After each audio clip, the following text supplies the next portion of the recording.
புகழ்ச்சி, சூசகம், உணர்ச்சி வசம் என ரஜினியின் அரை மணி நேர உரை அத்தனை உணர்வுகளையும் வெளிப்படுத்தி ரசிக்க வைத்தது.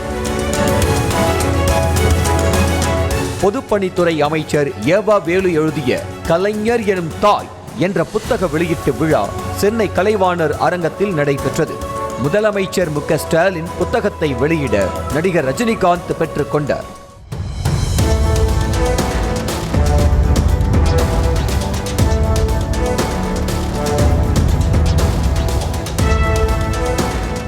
புத்தக வெளியீடு முடிந்ததும் பேச ஆரம்பித்த நடிகர் ரஜினிகாந்த் எடுத்ததுமே அன்பு தம்பி என குறிப்பிட்டு முதலில் உதயநிதிக்குத்தான் வணக்கம் வைத்தார். பின்னர் வரிசையாக மேடையில் இருந்தவர்களை வரவேற்ற ரஜினிகாந்த் அறிவார்ந்தவர்கள் நிறைந்த சபையில் பேசாமல் இருப்பதுதான் அறிவாளித்தனம் என்றார். நம்ம எப்போவோ ஒரு வாட்டி நம்ம பேசுறது அந்த பழக்கம் கூட பேசி பேசி எல்லா பேச்சாளர்கள் தான், அறிவாளிகள் தான். ஸோ அந்த அறிவார்ந்தவர்கள் இருந்த சபையில நீ பேசாம இருக்கிறது தான் ரொம்ப அறிவாளித்தனம் அப்படின்னு சொல்லுவாங்க. இப்ப என்ன பண்றது, பேசிதான் ஆகணும்.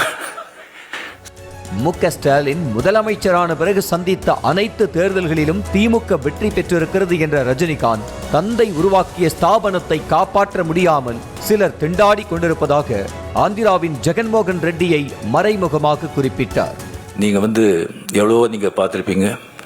ஒரு கழக ஒரு பார்ட்டி ஸ்தாபனர் ஆகட்டும், அவர் தலைவர் ஆகட்டும், அவர் மறைஞ்ச பிறகு அதுக்கப்புறம் வர்ற ஒரு சந்தேகம் அது கட்டி காக்குறதுக்கு எவ்வளோ கஷ்டப்படுறாங்க, எத்தனை பேர் ஃபெயில் ஆயிருக்காங்க, எவ்வளோ திண்டாடிட்டு இருக்காங்கன்னு சொல்லி பக்கத்து மார்க்கள் நடக்கிறதெல்லாம் நீங்கள் எல்லாம் கேள்விப்பட்டிருப்பீங்க, பார்த்துட்டு இருப்பீங்க. எப்போதுமே புதிய மாணவர்களை சமாளிப்பது சுலபம் என்றதோடு பழைய மாணவர்களை சமாளிப்பதுதான் கஷ்டம் என்றதோடு திமுகவில் இருப்பதெல்லாமே முதல் ரேங்க் வாங்கிய பழைய மாணவர்களாக இருக்கிறார்கள் என கூறியதும் அரங்கமே சிரிப்பலையில் மூழ்கியது. அதிலும் கலைஞர் கண்ணிலேயே விரல் விட்டு ஆட்டிய துரைமுருகனை சமாளிப்பதெல்லாம் என்ற ரஜினி இவர்களை எல்லாம் சமாளிக்கும் ஸ்டாலினுக்கு ஹேட்ஸ் ஆஃப் என்றார். பழைய ஸ்டூடெண்ட்ஸ் இருக்க பாருங்க, அவங்கள சமாளிக்கிறது சாதாரண விஷயம். இங்க ஏகப்பட்ட பழைய, அது சாதாரணமான பழைய ஸ்டூடெண்ட்ஸ் இல்ல, அசாத்தியமானவங்க. துரைமுருகன் சொல்லி ஒருத்தர் இருக்காரு, கலைஞர் கண்ணிலேயே மருளிட்டு ஆட்டினவர் அவரு. Stalin sir, hats off to you.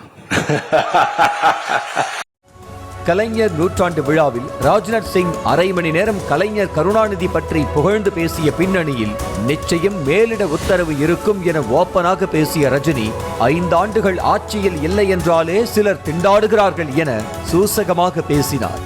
12-13 வருஷம் ஆட்சியில் இருந்தால் கூட ஒரு கட்சியை காப்பாற்ற முடியுமா? 5 வருஷம் இல்லைன்னு சொன்னாலே திண்டாடுறாங்க. சாதாரண விஷயம் இல்ல.